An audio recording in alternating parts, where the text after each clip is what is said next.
Recently, nag-travel siya from here Philippines to California. Mayroon siyang dalang scissor tulad nito. Nilagay niya sa hand carry niya na bag.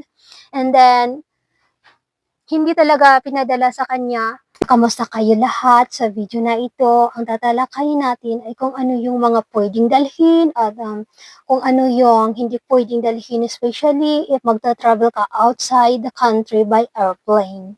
Yung list na ito, nakuha ko sa Philippine Airlines. Number one sa list nila ay yung magnet. And then, lahat ng mga explosives and flammables na mga bagay. Bawal yun sa loob ng eroplano kahit sa baggage mo man ito or sa carry-on yung hand carry na dinadala mo na bag. Radioactive, toxic substance, lighter or matches, and then paints, gases or LPG, work tool, infectious substance, lithium battery powered vehicle, and then lastly, corrosive battery.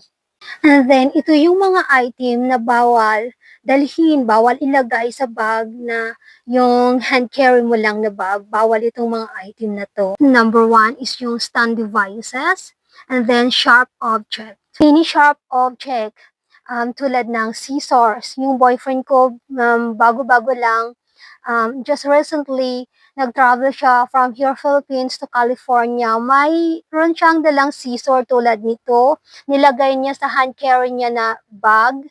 And then, hindi talaga pinadala sa kanya. Pinaiwan talaga sa kanya sa airport kasi bawal yun. Tulad nito, pwede mo itong gawitin as deadly weapon. So, bawal. Any sharp object, bawal na dalhin sa loob ng eroplano, especially for hand carry na bag. And then, firearms, bawal ka magdala ng kahit anong baril, especially on your hand carry bag. Then, lastly, any blunt items.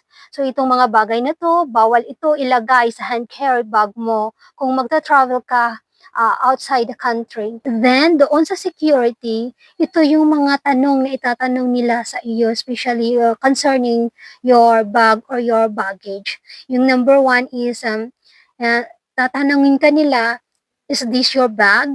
Sa iyo bang bag na ito?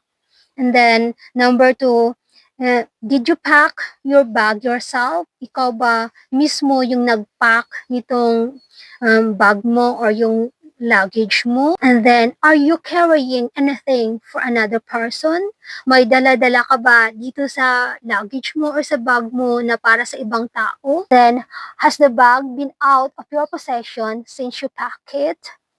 May ibang tao ba na nakahawak ng bag mo or nung luggage mo since after mong ipack ito? Are you carrying electronic, cigarette, or prohibited items?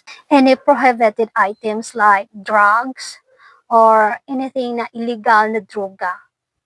Do you have liquids, aerosol gel on your hand carry? Do you have any electronic device or spare lithium battery? Ito yung mga question na kadalasan tinatanong nila pag chine-check na yung luggage mo or yung bag mo doon sa security. And yung pinaka-the best na gawin mo ay magiging honest ka lang. Sasabihin mo lang yung kung anong totoo. Maraming salamat sa panonood.